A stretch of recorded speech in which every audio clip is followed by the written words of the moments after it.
What's going on, guys? This is Mr. Nguyen. Welcome back to another Tech Time with Mr. Nguyen.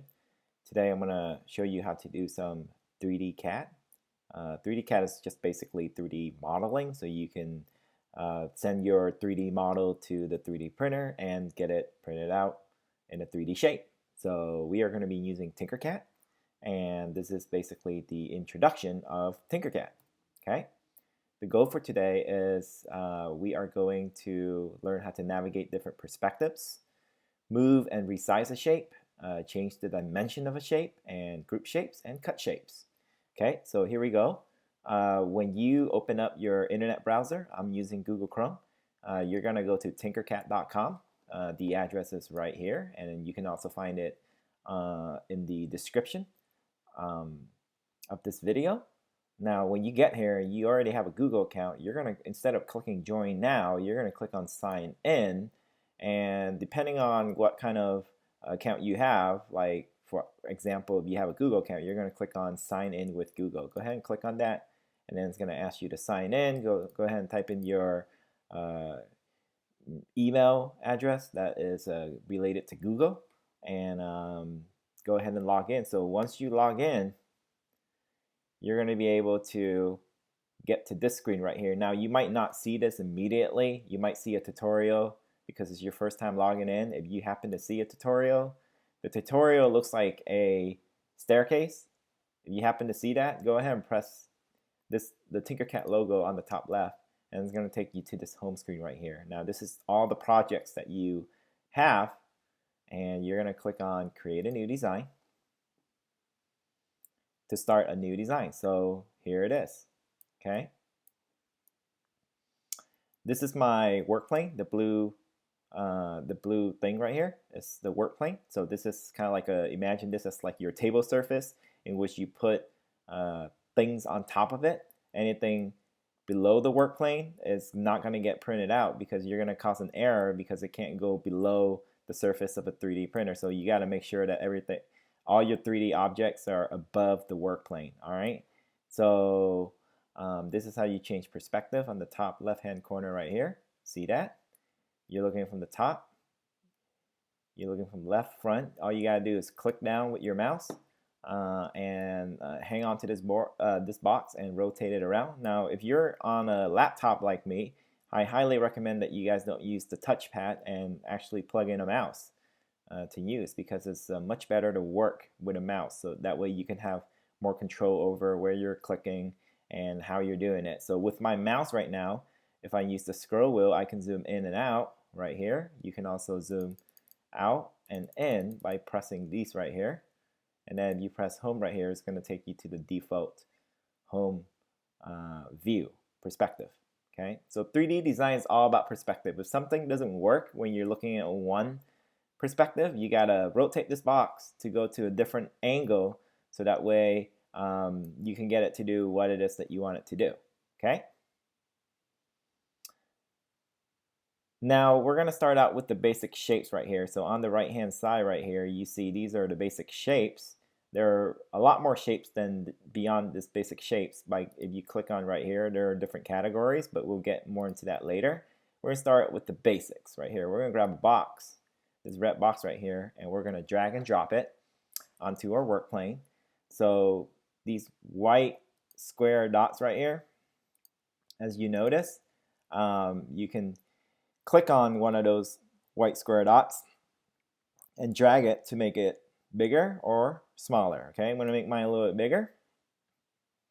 Okay, now when I grab it and drag and drop it, notice that there are numbers right here. What do these numbers mean? Well, these are actually measurements or dimensions of each side of the shape.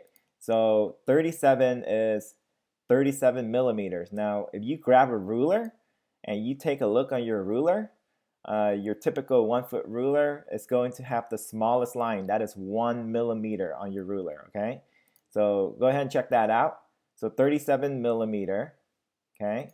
You can click on that and type in the number. Let's say if I want it to be 50 millimeters exactly, click enter, and it's going to be 50 millimeters. Okay, so what's the maximum for this Workplane?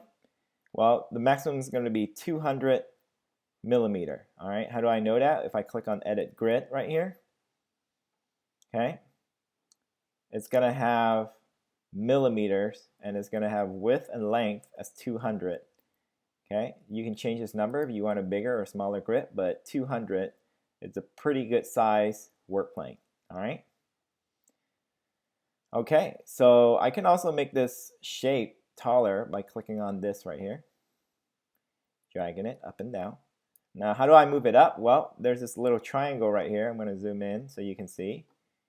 Little cone triangle right here. If you click on that and hold on to it, you can move it up. There you go. Okay. I can zoom out. Now, you guys see what I just did? I can change the center focus of my camera angle. See, it's different. So what you need to do is you need to click on with your mouse. There's the scroll wheel. You click down on it, hold down on it, and then drag and drop it. Okay.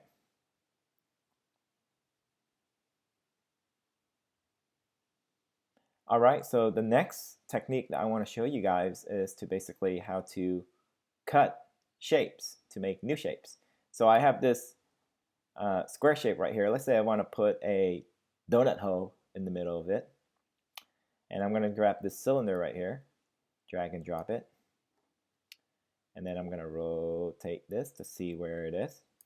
Okay, so the technique to cut shapes is basically you take the shape that you want to be cut out and you put it touching with the shape that you want to keep. Okay, so this shape right here, this cylinder right here, I want it to use it as a hole to cut out of this box. So right now this shape is very solid looking. It has a color in it. I want to make it transparent, so I'm gonna, instead of it being transparent or solid right here, I'm gonna click on the inspector right here. I'm gonna switch it to hole and it's gonna be kind of transparent looking. And I want it to basically, whatever this transparent shape is touching, it is going to cut out. Okay, so right now it's not touching this box that I have, this box shape that I have right here. So obviously it can't cut out anything. I need to make it taller. And then I need to make it move so that way it's touching. See how it's poking through? You want it to poke through. You don't want it to be anything less. If you want it to cut all the way through, you got to make sure that it pokes all the way through for it to cut, okay?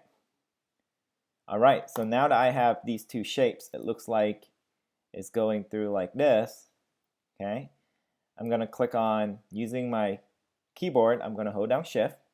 I'm gonna click on the first shape, and then I'm still holding down Shift. I'm clicking on the second shape, so I got two shapes selected. Notice that it says two shapes right here, okay?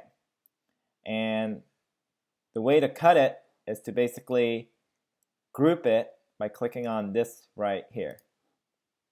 Okay, once I group it, group the two shapes, it's going to combine the shapes, and whatever the transparent looking shape is touching, it's going to cut out. So as you can see right now, I have a cutout of this box. Okay, and that's pretty much the technique. If you master the technique of cutting out shapes and grouping shapes, just like what I did, you can create your own shapes. And I'm going to show you guys another really fun tool is the scribble tool right here. So if you go and drag and drop the scribble, you can draw basically your name or anything else you want to draw for those of you that like to draw, and then you can hit done, and it's going to give you a customized shape that you just drew with your mouse. Okay, you can make this big, small, however you like.